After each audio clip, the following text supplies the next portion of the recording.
Okay, welcome to another Monday kind of monologue discussion while driving, period. So, a thing that I see that comes up often is about how do you respond when someone from the congregation approaches you about one thing.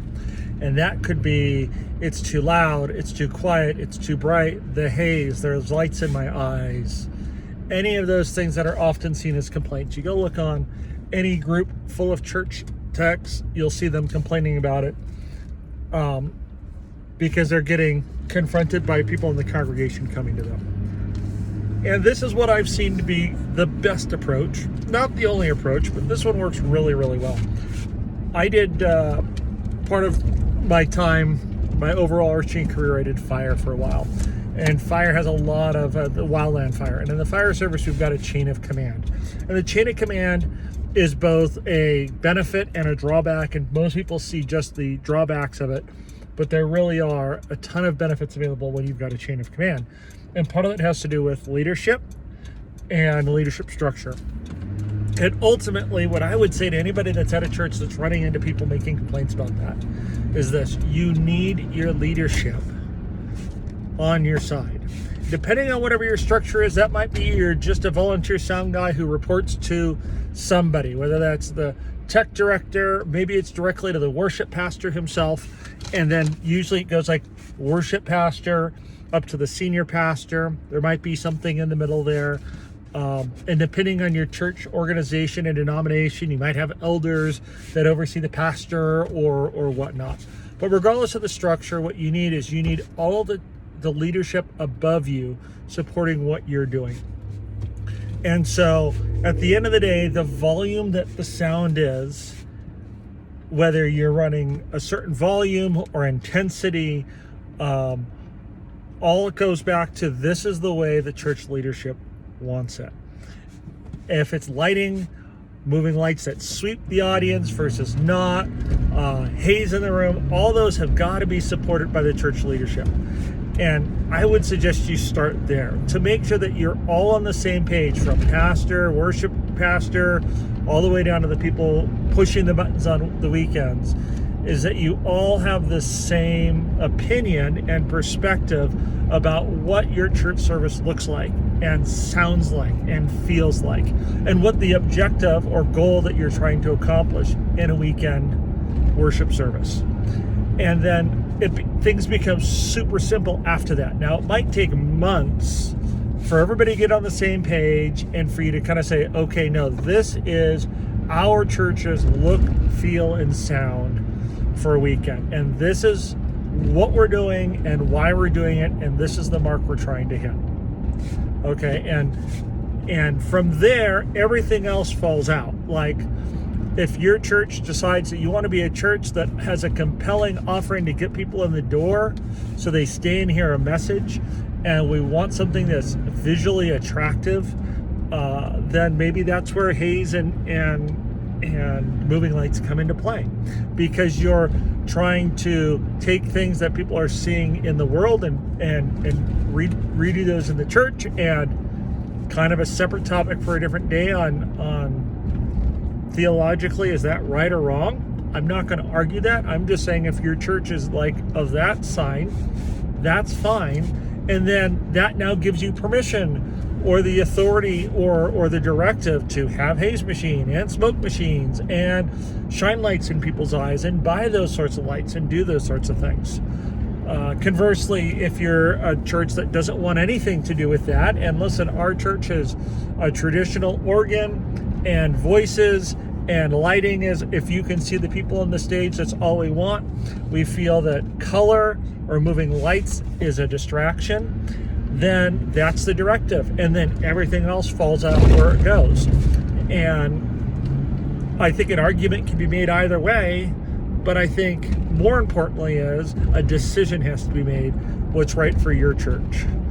And it's not for me to say whether one way or another is right for your church on which direction you go with those things. Is hymns versus contemporary worship?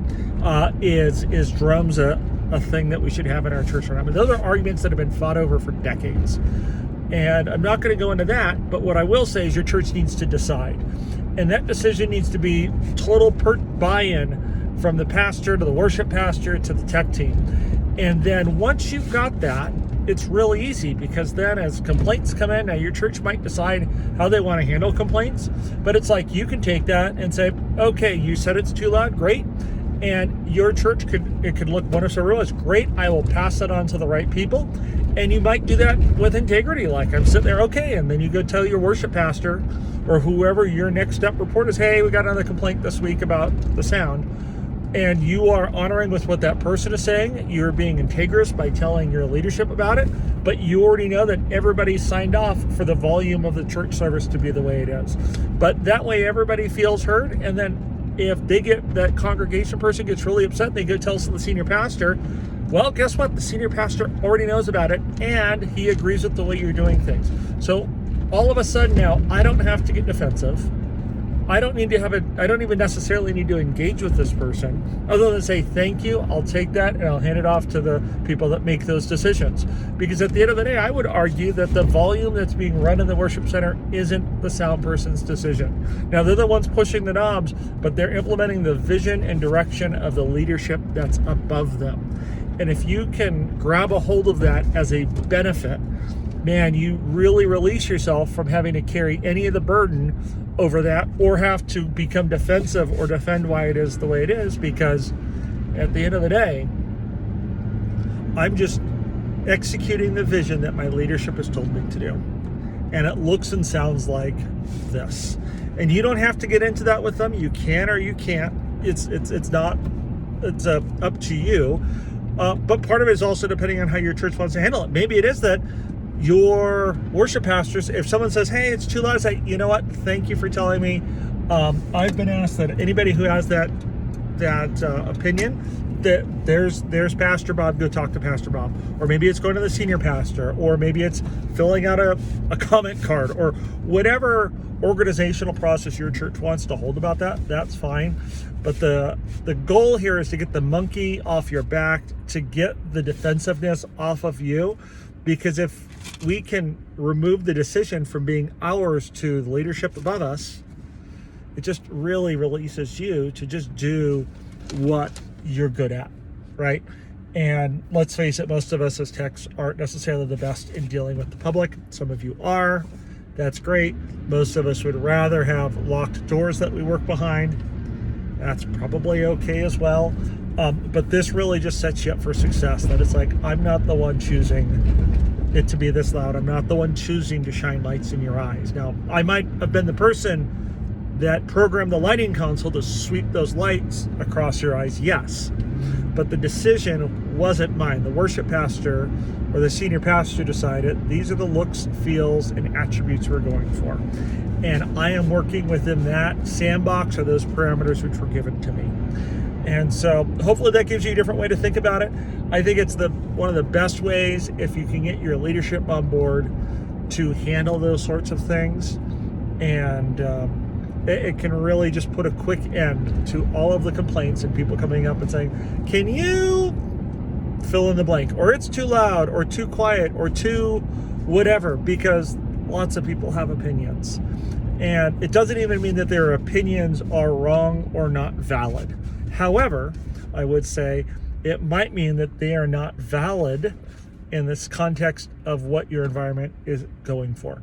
If your church is going for a dark concert-like experience because that's what the church wants, then the fact that someone doesn't like how bright the lights are, or that they move, or they find it distracting, it is valid for them. It is not valid to the point that that's something our church values and we're going to change what we do about it. So hope that encourages you.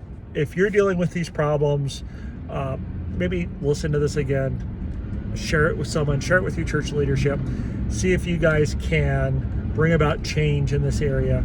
That is really a win for everybody.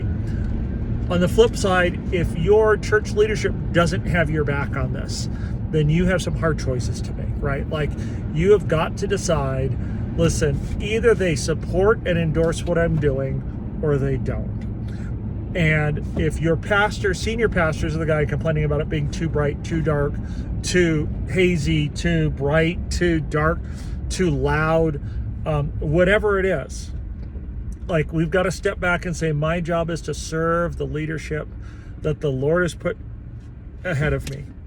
And so now you've got to decide, okay, am I going to submit to the authority of these people above me and fulfill the vision that the church leadership has for what this looks like? Or do I need to move? Do I need to change? Do I need to go to a place that they can appreciate my giftings and skills and talents in this area in a way that this church doesn't? And I don't want to sound flippant, like people should be hopping around and changing churches all the time. But what I am saying is there's a window at which you can try to have this, to explain why you do what you do, and either they support you or they don't. And if they don't support the changes you want to see brought about after you've given them the opportunity to hear, and they've given you the opportunity to explain, and it's not a fit, why are you like hitting your head up against the wall doing the same thing and continuing to be frustrated? Like, you need a church leadership that 100% supports the creative direction that you're doing with things. So that doesn't mean you're going to be perfect. It's not going to mean that, there's one Sunday where, the youth is up there running worship and they're leading worship, and you get a little too excited and you run the volume louder than maybe you even realize you should. And the pastor comes down on you, and you can sit there hopefully humbly say, yep, you're right. I got excited. I pushed it a little loud. I knew it was a little loud, and yeah, we should pull that back. Right. But yeah, I hope that's helpful information for you guys on how to deal with this, because it's frustrating to hear how many people feel stuck or you get, I think the worst thing that can happen right now is when you get jaded to the point where and I see this so much, where you just blow off the congregation, and we don't want to be there. We don't want to blow them off and suggest that what they're saying is wrong or meaningless, or to discount them as a person, or to discount the value of what they're trying to say. We shouldn't be doing that. We really shouldn't be at all. And I take issue personally. It's like, we shouldn't be talking about them behind their backs. Like, oh, what do they know? They need to pull out their hearing aids, or some of that nonsense. Like, that's inappropriate, I would say. Now, again, like I said, totally appropriate for you to take what they say, thank you for that input, and value what they said, and appreciate the fact that it might be very well true for them. But at the same time, it's also very true that perhaps at our church, while we value the person, we're not going to change what we do, because we've already established who we are and what we're doing. All right. Well, have a blessed week, guys. Take care.